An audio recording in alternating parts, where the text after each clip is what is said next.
दोस्तों, इस प्रश्न में पूछा जा रहा है कि करेंसी चेस्ट यानी मुद्रा तिजोरी क्या होती है। आपका पहला ऑप्शन है बैंक की किसी ब्रांच में मौजूद नोट और सिक्कों की कुल मात्रा।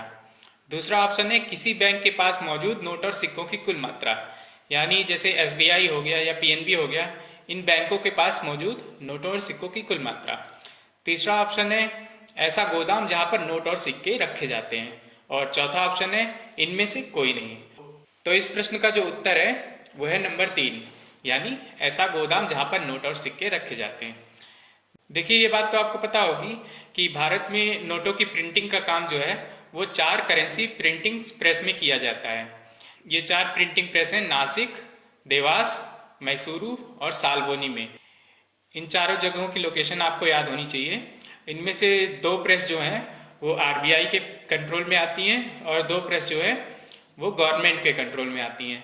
अगर आपको पता हो इनमें से कौन सी 2 प्रेस सरकार के कंट्रोल में आती हैं तो हमें कमेंट बॉक्स में बताना ना भूलिएगा। तो इन 4 करेंसी प्रिंटिंग प्रेस के अलावा 4 मिंटिंग प्रेस भी हैं इंडिया में जो गवर्नमेंट के कंट्रोल में आती हैं। इन 8 प्रेसों से जो भी सिक्का या नोट इकट्ठा होते हैं इनको आरबीआई के इशू ऑफिसेज में भेजा जाता है, जिनकी संख्या 19 है।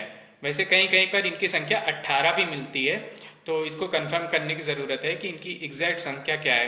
वैसे जहाँ तक हमें पता है 19 ही इसका सही नंबर है।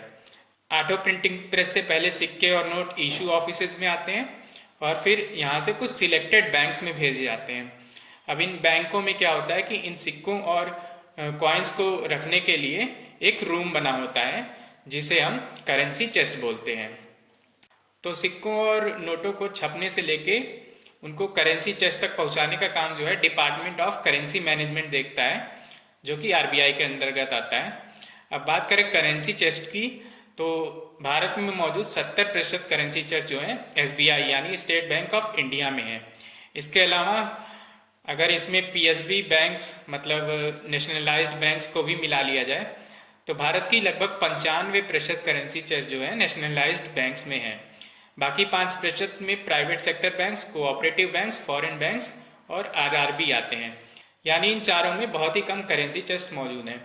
कोई भी बैंक करेंसी चेस्ट के तौर पे तब चुना जाता है जब उसमें कुछ इंफ्रास्ट्रक्चर फैसिलिटीज़ मौजूद हों, जैसे यूवी लैम्प। इससे जैसा आपको पता होगा कि नोटों की चेकिंग की जाती है। इसके अलावा वेइंग मशीन होनी चाहिए नोटों को तौलने के लिए, डुअल नोट डिस्प्ले होना चाहिए, काउंटिंग मशीन होनी चाहिए और शॉर्टिंग मशीन यानी बड़े और छोटे नोटों को बांटने वाली मशीन भी होनी चाहिए।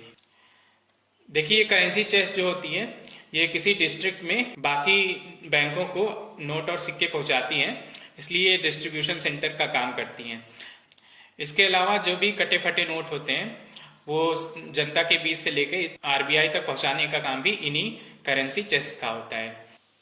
तो मुझे उम्मीद है कि आपको इस वीडियो से काफ़ी कुछ जानने को मिला होगा। अगर आपको हमारा वीडियो पसंद आया हो तो हमारे science channel curious monk Hindi को विजिट करना ना भूलें। इसके अलावा आप हमारे Telegram channel GK with aspirant junction को भी फॉलो कर सकते हैं। तो ये वीडियो देखने के लिए आपका धन्यवाद।